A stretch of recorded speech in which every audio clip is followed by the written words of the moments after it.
A ECA não colaborou comigo só na minha formação profissional. Eu acho que muito mais na formação de vida. Não foi nem a ECA, foi a USP inteira, sabe? Porque eu comecei a trabalhar com a parte de artes gráficas, amadoristicamente, com 14 anos. Então, na minha cidade, a gente fazia poesia, depois ia para a gráfica compor, né? E depois saía numa revista chamada Cineandra, que as pessoas às vezes iam para o cinema para pegar a revista e não iam assistir filme, mas a revista era interessante e tal. Então eu comecei a ver a parte de artes gráficas lá, que foi por onde eu entrei aqui na USP. Mas aqui a relação que eu tive com os colegas da universidade aqui do departamento e com os colegas de fora, daqueles colegas de uma universidade anterior, né? Quer dizer, uma universidade que não era simplesmente um local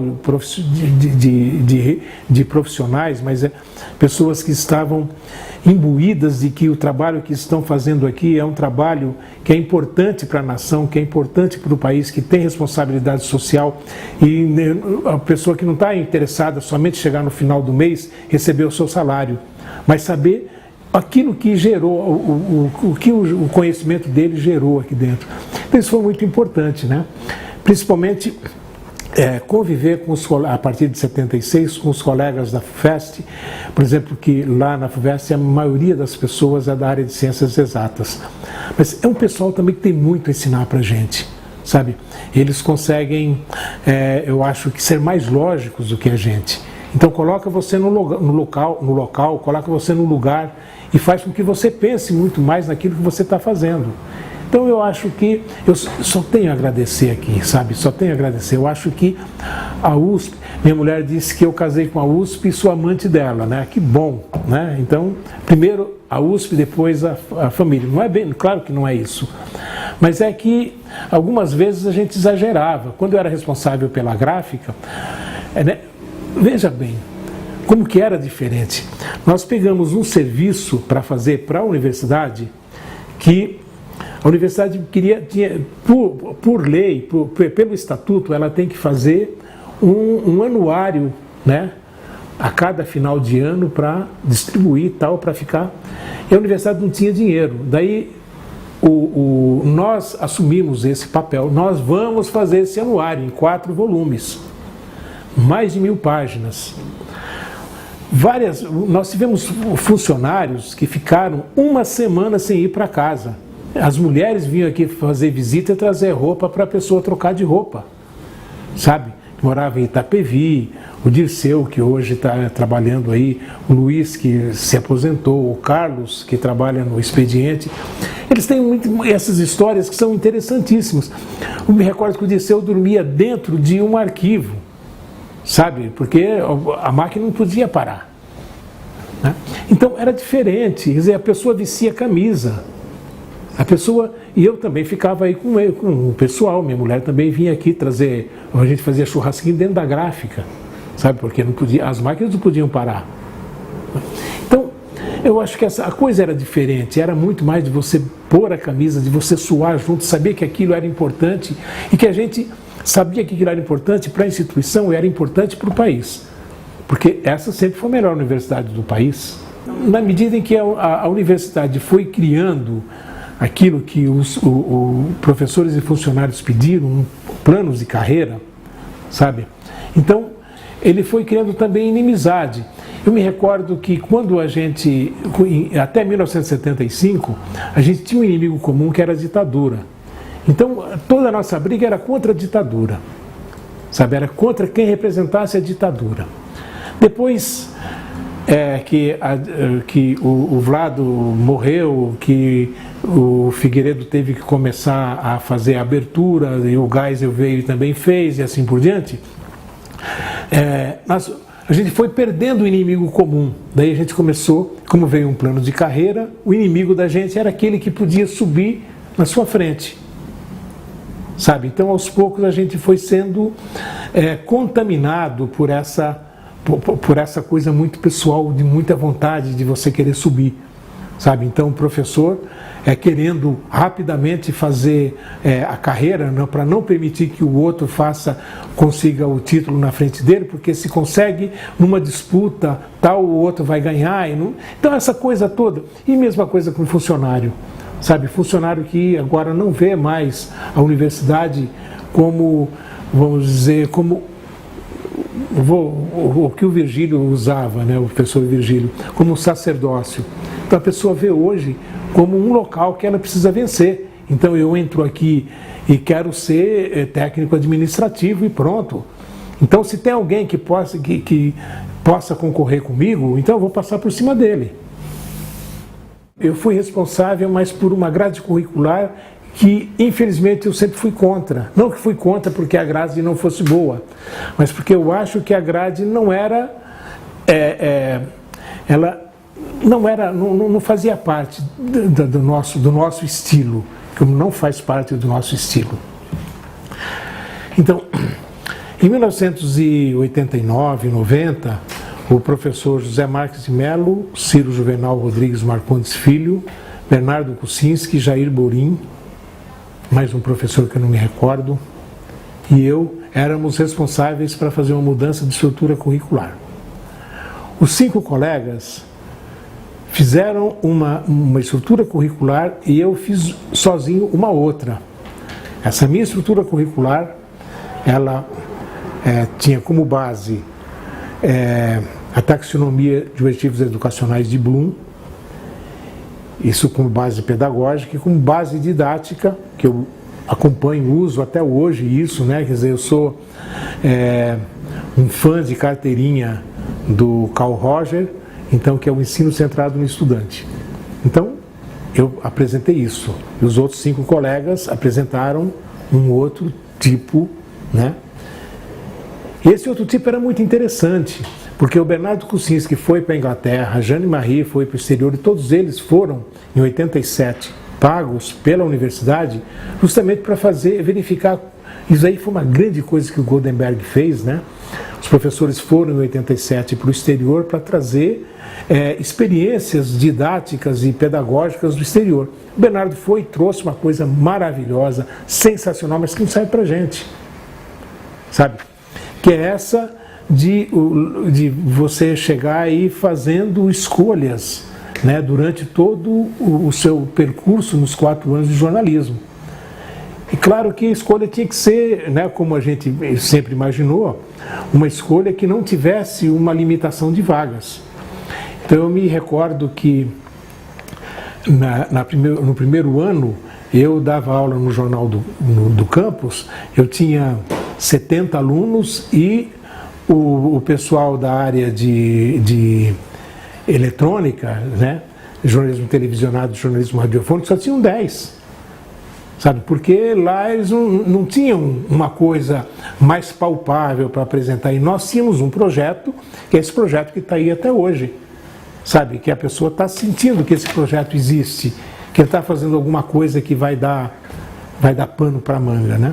Então, em 1990, eu e o Ciro fomos forrando as paredes aí, cada um escrevendo, o Ciro defendendo a estrutura curricular que está vigente até hoje, toda dilacerada, e eu dizendo que não ia dar certo, sabe? Agora, não que eu não quisesse que não desse certo, eu sempre achei, olha, isso não vai dar certo porque não faz parte da nossa cultura educacional, sabe? Hoje ninguém mais é pai do plano desse projeto editorial que está aí, que já tem 24 anos, sabe?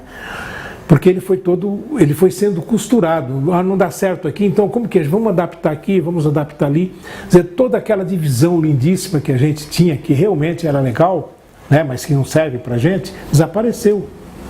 Sabe? Então, hoje a nossa estrutura curricular é uma estrutura muito linear. Muito linear. Né? Então, eu apresentei um outro projeto em 2002. 2002 para cá, esse projeto foi aprovado 2 vezes, mas não foi implementado, porque a implementação depende dos professores e dos alunos. Os alunos e os professores fizeram um movimento contra, apesar de ter sido aprovado no conselho, porque ninguém tem o que fazer contra o projeto, porque ele está amarrado Agora, se o professor não quer implementar aquele curso, porque ele tem que ceder uma parte dele, nós tivemos um professor, por exemplo, que a disciplina dele ia para o 5º semestre. É uma disciplina muito importante, é uma disciplina que discute teoria da comunicação. Não adianta você dar a teoria da comunicação agora, porque a pessoa não vai entender, ela vai decorar. Quando chegar lá no final, a hora que ela precisar fazer, entender aquilo que ela está fazendo, como eu citei o caso da Regina Duarte, não vai entender nada, né? Porque já esqueceu aquilo. Aquilo ela só estudou para passar. Olha, a pessoa, ela aprende mais ou menos por acúmulo de conhecimento. Então a primeira coisa é você oferecer conhecimento. Só que a pessoa, se já tem aquele conhecimento, não há por que ela ficar repetindo. Então você tem que dar liberdade, falar assim, olha, você já tem esse conhecimento, então, mas tem uma disciplina optativa ali, legal, toda a vida. Então, né, vamos fazer essa substituição e tal. Para você saber se a pessoa tem aquele conhecimento, claro que toda disciplina tem um projeto, eu quero sair daqui e quero chegar ali. Então você faz no início, isso já é possível pelas diretrizes curriculares e pelos parâmetros curriculares nacionais, você faz uma prova no início do ano, sabe? Olha, todas as disciplinas vão fazer uma prova. Quem conseguir tirar nota 7 nessa prova, 7 ou mais, está dispensado da disciplina e vai receber os créditos, ele já sabe. E vai ter liberdade para fazer uma disciplina optativa. Então começava por aí. Quer dizer, você reconhecer que as pessoas já têm conhecimento. Sabe? E as primeiras disciplinas são disciplinas de conhecimento. Depois vem uma disciplina de aplicação. Eram disciplinas onde você vai pegar, por exemplo, você assistiu uma disciplina de fotografia, você vai ter fotojornalismo. Você vai pegar a técnica fotográfica e aqui você vai fazer a aplicação dela. Você teve artes gráficas, você vai aplicar isso em diagramação e assim por diante. Depois da aplicação, você vai fazer uma avaliação, sabe? Então, eu vou conseguir chegar, aquilo que eu fiz, eu vou conseguir avaliar, eu tenho parâmetros para fazer essa avaliação. Então, todas as disciplinas de avaliação, sabe? Então, disciplina de avaliação é você também fazer o jornal do campus, é você fazer o boletim da agência, porque você está aplicando, você já passou pela aplicação, você está aplicando aquilo que você conhece, você está avaliando aquilo que você fez. Depois a de síntese, quer dizer, você consegue pegar as coisas que você escreveu, que você fez, você consegue resumir em poucas palavras.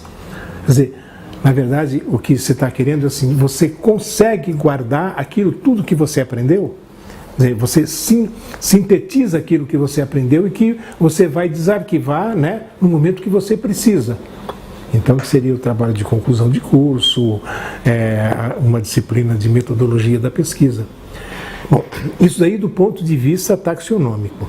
Do ponto de vista de divisão das disciplinas, a gente teria um conjunto de disciplinas que a gente então está chamando de conhecimento, quer dizer, que seriam feitas nos 2 primeiros semestres, que seriam ligadas a tudo aquilo que você vai precisar depois para aplicar nas disciplinas laboratoriais. E concomitante a essas disciplinas, você teria um conjunto de disciplinas de linguagem, de tal forma que elas fossem evoluindo.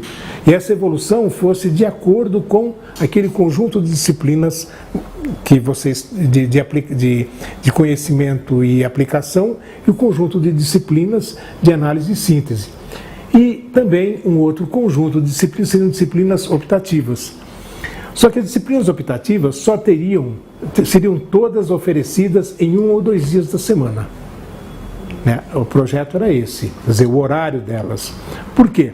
Porque daí você teria as disciplinas optativas, elas seriam concorrentes entre si. Eu ofereci uma disciplina aqui chamada Metodologia da Pesquisa em Jornalismo. Ofereci 2 anos. No primeiro ano eu tive 5 candidatos. Ao fim, só um terminou. No segundo ano que eu ofereci a disciplina, que para mim eu acho que ela devia ser obrigatória, né?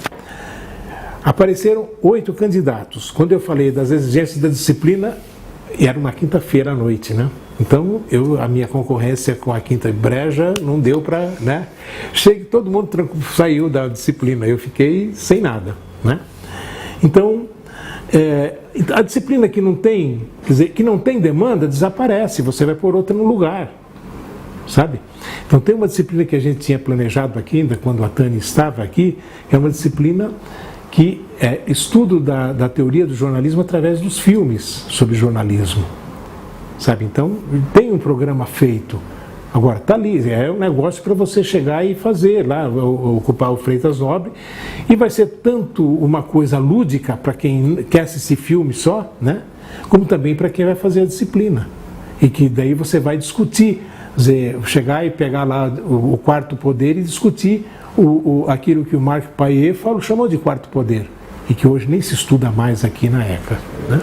E assim por diante. Então, ela era basicamente isso. Dizer, e de tal forma que ela se adapta a qualquer... Então, primeiro, ela se adapta a qualquer necessidade.